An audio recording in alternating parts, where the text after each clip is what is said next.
राम मंदिर का निर्माण अभी तक पूरा नहीं हुआ है, तो क्या स्थिति है और राम मंदिर के निर्माण को लेकर और जो उसकी प्रतिष्ठा हो चुकी है उसको लेकर क्या कहेंगे? देखिए, राम मंदिर देश के बहुसंख्यक सनातन धर्मियों की, राम भक्तों की जनाकांक्षा है और भगवान की कृपा से, न्यायालय के निर्णय से वो पूरा हो रहा है।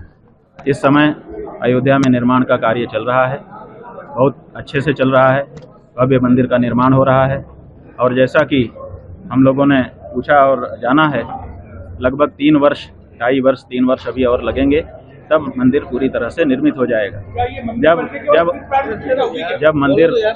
जब मंदिर बन जाएगा तो स्वाभाविक है कि प्रतिष्ठा का कार्यक्रम आरंभ होगा। अभी जो कुछ हुआ है वो एक राजनीतिक कार्यक्रम था, वो हो गया, अब उसको भूल जाइए। राम जी का मंदिर बन रहा है, भव्य बन रहा है और जब वो निर्मित हो जाएगा तो स्वाभाविक रूप से आप बताइए कि जब मंदिर का शिखर बन जाएगा तो उस पर कलश चढ़ेगा कि नहीं चढ़ेगा? जब मंदिर का निर्माण हो जाएगा तो उस पर ध्वजा चढ़ाई जाएगी कि नहीं? वहाँ पर जहाँ शिखर में जिन जिन जगहों पर जिन जिन देवताओं की पूजा होती है, जो जो न्यास होते हैं, वो होंगे कि नहीं? तो स्वाभाविक है कि जब मंदिर बन जाएगा तो वहाँ पर प्रतिष्ठा का कार्यक्रम होगा, उसका भी लाभ हम सबको मिलेगा।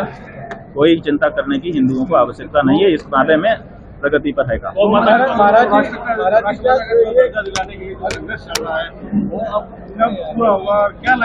गौ माता जो है ये हिंदुओं के लिए पहला काम है। देखिए, हमारे घर में जब रोटी बनती है तो हम भगवान को बहुत मानते हैं, लेकिन भगवान को पहले थाली नहीं निकालते।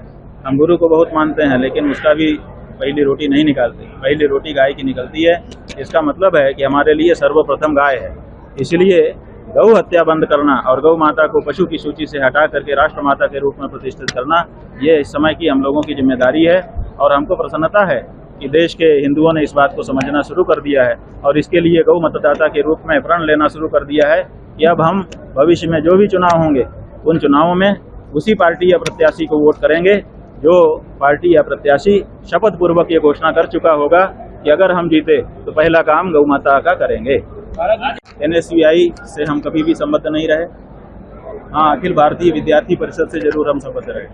जब हम पढ़ रहे थे उस समय छात्र नेता के रूप में छात्र संघ के अध्यक्ष का पद चुनाव हमने अखिल भारतीय विद्यार्थी परिषद के पैनल से लड़ा था और अध्यक्ष बने थे। तो इस तरह का आरोप हमारे ऊपर लगाना, ये केवल दुष्प्रचार करने की भावना है, इससे ज्यादा कुछ नहीं। तरह से उठाई ही नहीं है कि राजनेता उससे बन जाएं। अब पहली बार देश के बहुसंख्यक हिंदुओं ने मतदान से गौ माता के मुद्दे को जोड़ दिया है और किसी भी राष्ट्र पार्टी को मतदान तो चाहिए ही होता है। इसलिए अगर उनको मत चाहिए होगा तो वो गौ माता के बारे में अपनी प्रतिबद्धताएं सार्वजनिक करेंगे। महाराज जी, क्या कारण है कि इतने सारे लोग आए उसके अयोध्या में जो आयोजन हुआ, बड़े बड़े संत और सब लोग आए, केवल मात्र आपने जो है उसने ये खुलकर कहा कि ये पूर्ण नहीं हुआ?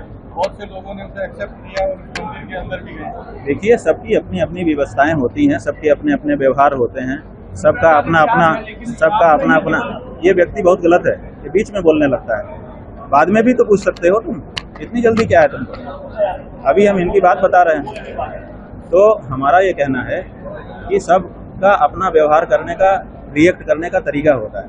तो अपना व्यवहार होगा, अपनी उनकी प्रतिबद्धता होगी, उनकी क्या मजबूरियां हैं, हम सब कुछ तो नहीं जानते, इसलिए किसी के बारे में हम कुछ नहीं कह सकते। हाँ, हमने जो हमको उचित लगा, सच लगा वो कहा। और अभी तक कोई भी भारत देश से निकल करके राजनेता या विद्वान नहीं आया जिसने ये प्रतिज्ञा देश के सामने कर ली होगी कि अभी मुक्तेश्वरानंद गलत कह रहे हैं, मंदिर तो बन चुका है। ऐसा किसी ने नहीं कहा है। तो ऐसी स्थिति में हमारी बात स्पष्ट हो चुकी, सिद्ध हो चुकी।